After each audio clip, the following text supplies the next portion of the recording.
I'm Michelle in Boston. And I'm Tequina Boston. Invite historical drama fans you know to subscribe to Historical Drama with the Boston Sisters wherever they enjoy their favorite podcast.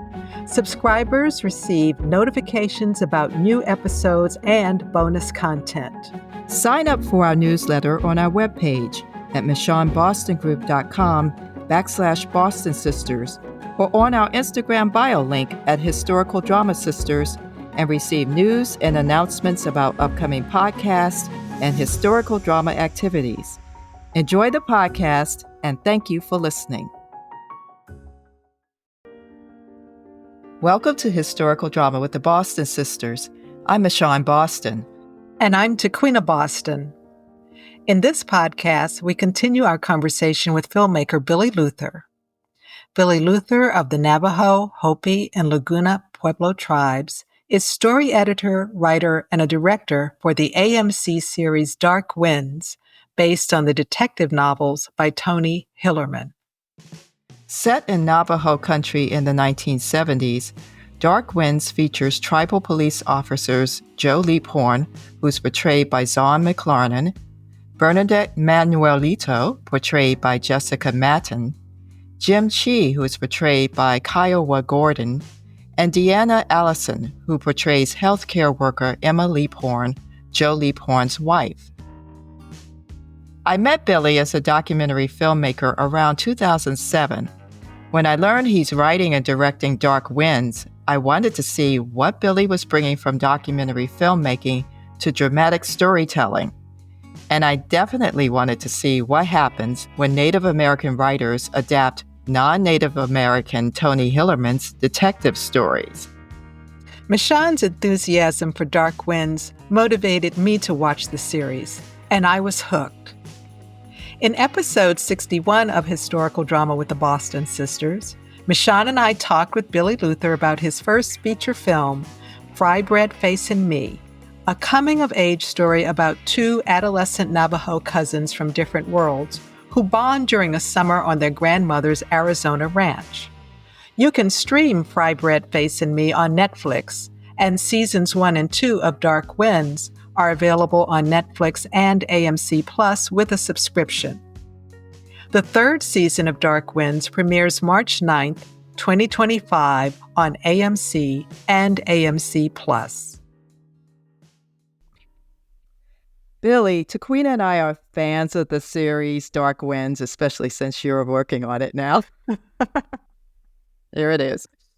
We want to talk to you about your role as story editor and a director for the AMC-produced series, which is based on Tony Hillerman's detective novels published in probably the 1970s to 2006 or so. Something.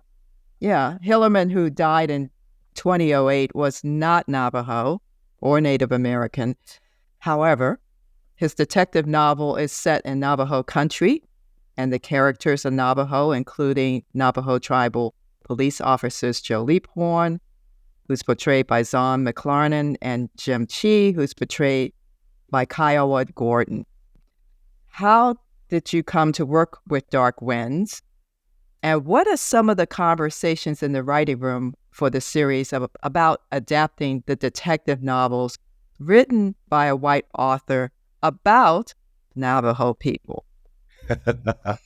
Yes. Can you share? Yes. All right. Yeah.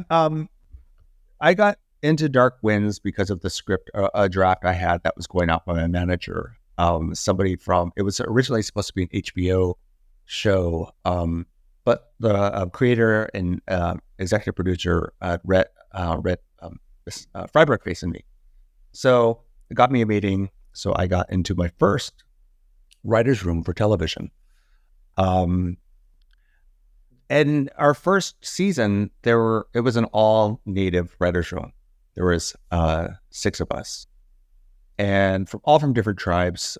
2 of us, Rizal Benali and I, were the only Navajos in the room. Everyone else was different tribes, and we all came on and we said we don't want to do supernatural shape-shifting things that are from Hillerman's. He's known for all of this kind of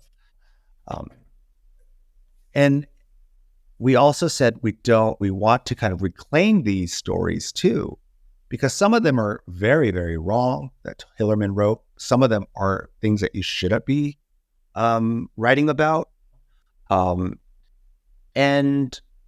the books aren't that, I don't want to get in trouble, but the books aren't that great. They're very, they're written like Scooby-Doo mysteries. So we really wanted to dive in and really make these characters nuanced and really create these characters and not make them feel authentic, because I don't really like that word authentic, because we're creating fake stories. We're not making a documentary. But the thing that was so interesting to us was everybody was like, oh my God, Hillerman's novels are so beloved. I'm like, you haven't been to the Navajo Res. Not everybody loves these stories. So that we came to that in mind in the room. So we wanted to just bring something to it. And 3 characters, all 3 main characters, the actors are not Navajo. They're all from different tribes. And we didn't have a strong a Navajo consultant on the project for the first season either. We were all writing from Zooms. So it was during the pandemic, 2020. So there was a lot of things that I think that we didn't prepare ourselves enough when we went in. So what came out was, we're proud of the show, but we could have done better, because there's, we have to follow a book. Each season's a different book. So there's a lot of because what networks want, they want that drama, they want that, but the natives we want something. Human beings, maybe? Yes, human beings. We're not just all skinwalkers.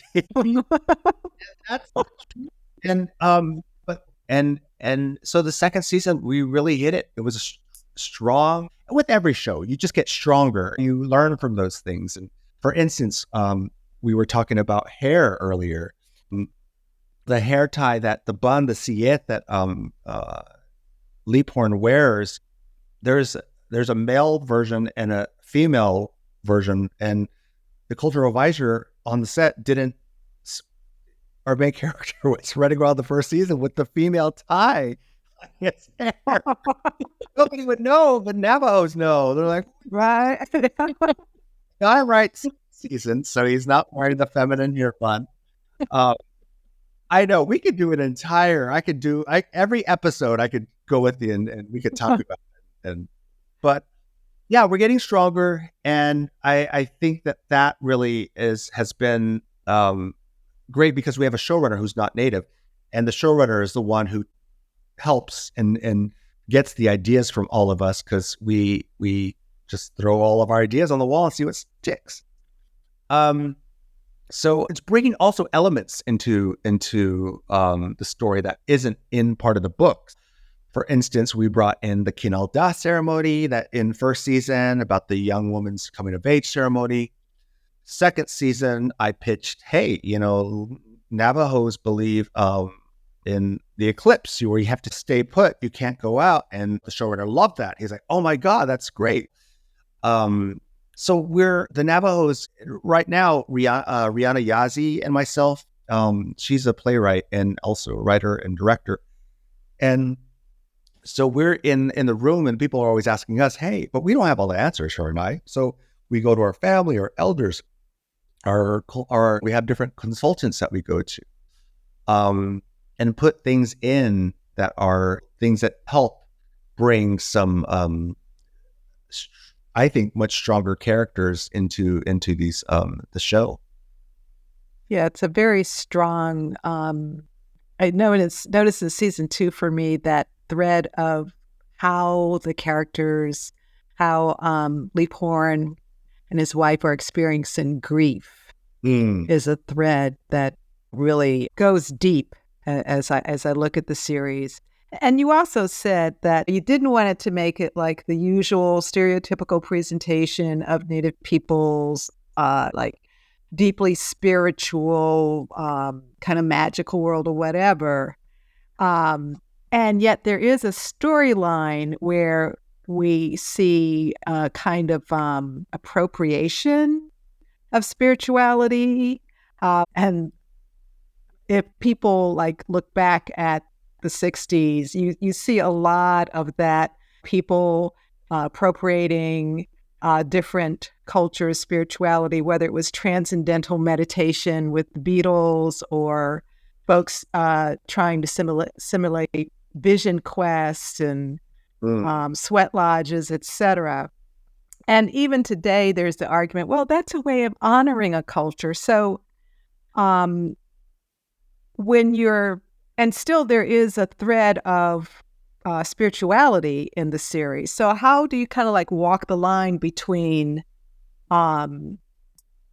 sharing what is culturally appropriate to share, because not everybody watching the series certainly aren't all Navajo and certainly aren't all Native American, and also creating a series that basically is a TV kind of detective thriller.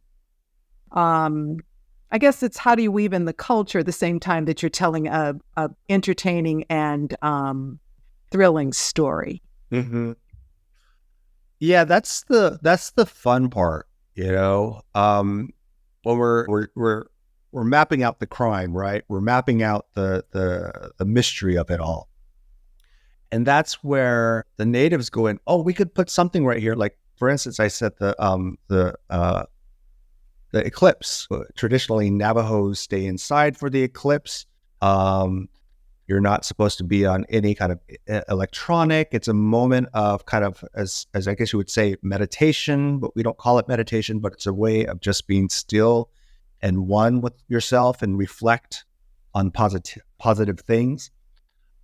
So second season, it was the serial killer was on the loose in that second season. So we kept following him. It was very fast, go, go, go, go.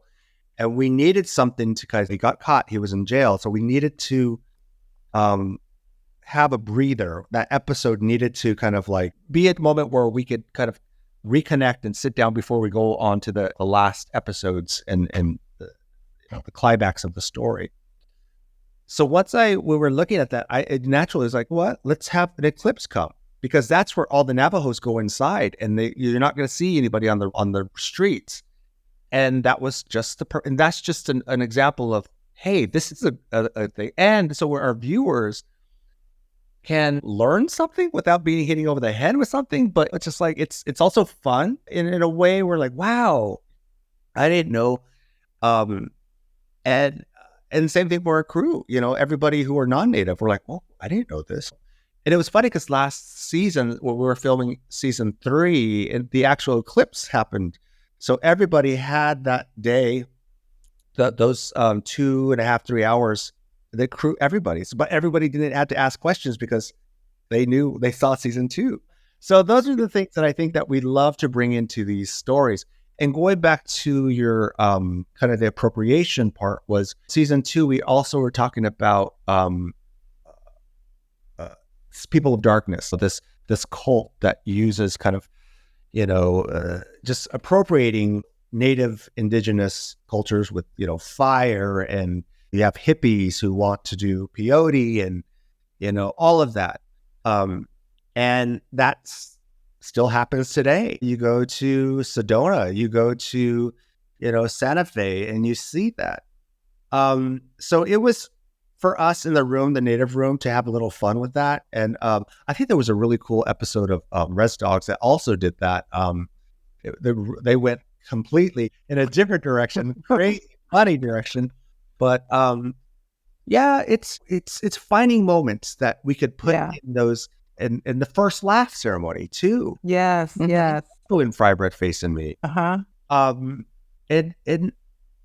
that's another thing for our non-native writers in the room, is telling them these stories. But also, the natives were also very protective. Is this going to be right for us to say? Or are they going to use it into? So the thing is, like, our native writers in the room, there's 4 of us out of the 6 currently. We kind of have our sidebars.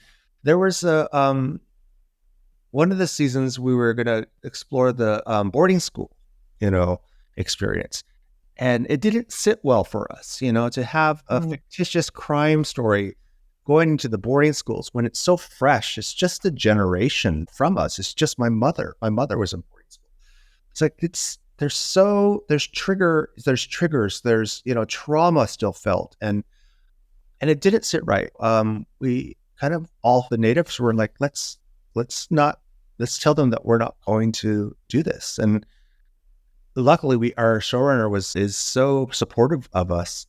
We told him we told him all why our reasons, our own personal reasons of it, and so we didn't do it. So that's so great having natives in the room, because I think if this show was made in the 80s, there would have been not one native writer in the room, and I think they could have done something completely different, and I don't think it would have worked. Those are the things that I think that we're so proud to be a part of taking things out that we don't feel comfortable with, or putting things in that we're like, this is going to be great for the story. I think, too, another thing that happened in the series that is counter to that narrative of only putting Native people in, like, the past, was how excited everybody was about the moonwalk. Yes. And the whole community gathering because they wanted to witness the astronauts as they took their first steps. Okay, I'm going to put myself here because I was a little teeny kid. Yes, I'm that old. You stayed up late. We were psyched. We were so psyched. They gave us each a lunar module kit, which had about 1,000 parts. I couldn't, really figure it out. But you did put it together, I remember. Yeah, I got the top part, maybe the feet. That's awesome. That's what's also fun for the time period, right? Because as we're creating these stories, we're also mapping out music. Like we're like, let's put this of the time. Like, let's put this in. Like Jane Fonda going to Vietnam. Let's put a news blast about that to set these moments. And so that's also fun. We dive into the history of what happened, like the moon landing. That wasn't the first moon landing. That was another one, I think, that happened. I forget who that was that we put in. But we put that in because what we originally wanted to put in was a Muhammad Ali fight in there. And we weren't able. Muhammad Ali is so hard to get. It's just so expensive to get any archival footage of. So we had to go with the moon landing. Oh, that's right. It's public. Yes. Yeah. It's public domain because NASA. Yeah. So So that's fun. That's so fun to go into a different decade and bring things out. And I think R.C. Cola is a lot. Yes. In the. I still know the jingle for that, but I'm not going to sing it. And it's just there. So we always trying to find ways to put things in, if we can get the clearance for it. Yeah. And so you said this was the second landing on the moon. This is one of the first landing. This is one of the next, because our show Apollo 11 was, I think, the first. We're in the 70s, early 70s. Okay. Our show was in the 70s. So 71 is season 1, and 72 is season 2.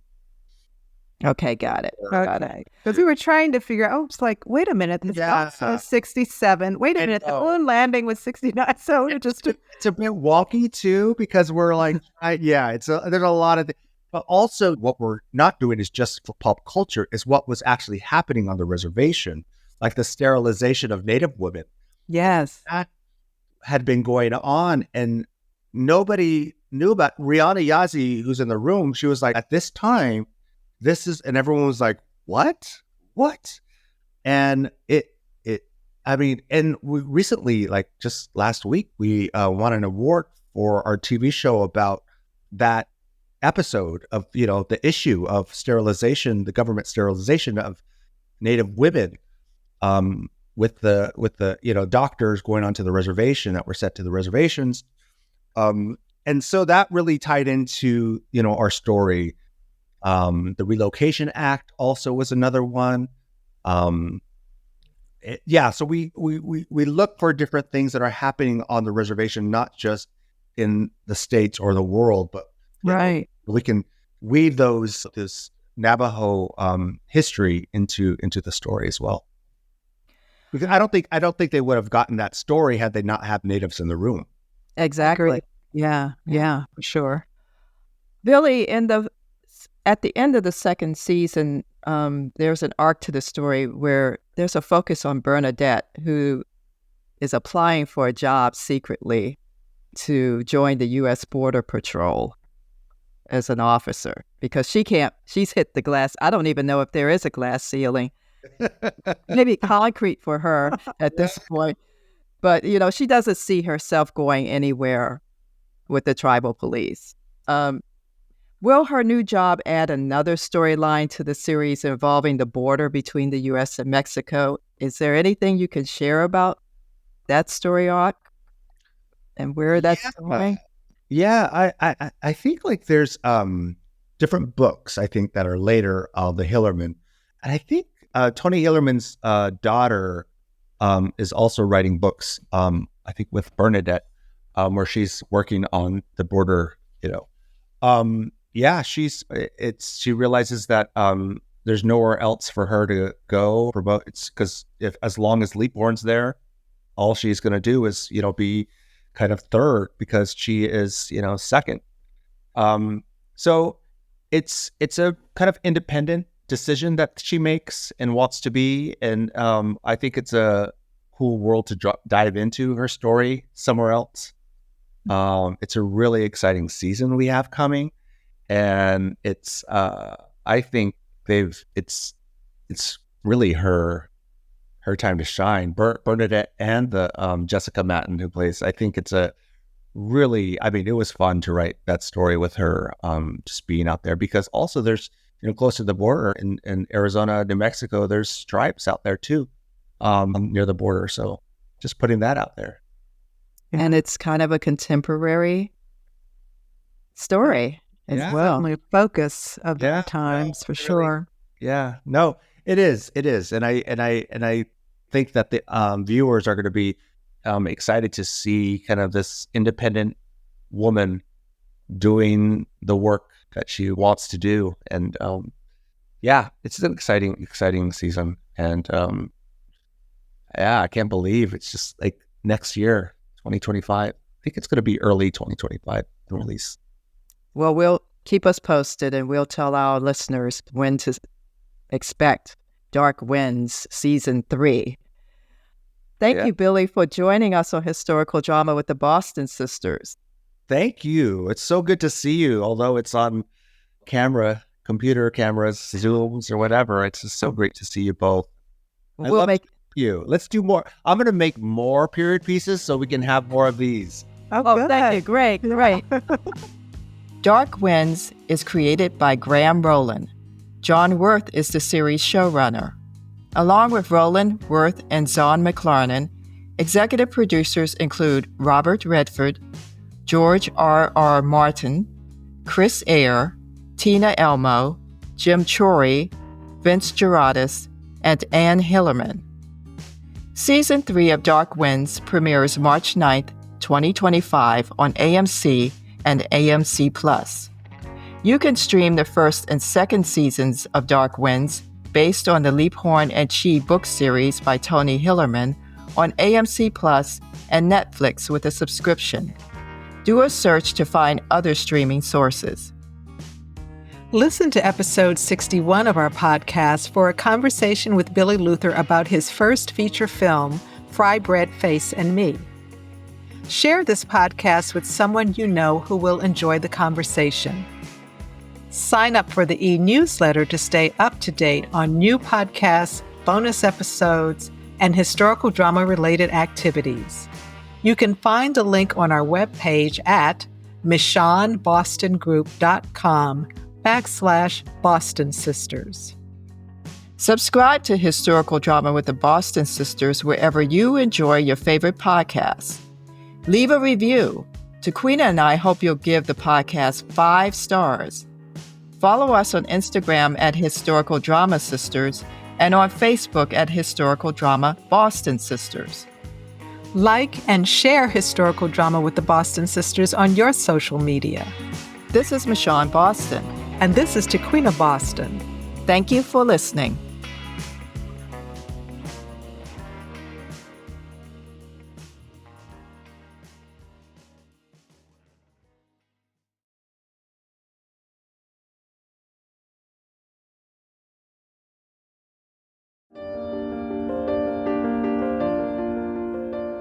We hope you enjoyed this episode of Historical Drama with the Boston Sisters, a podcast about historical films and series dramas. Visit our webpage at michonnebostongroup.com/Boston Sisters. Tell us what historical dramas you're watching. Who knows? We may do a show about it.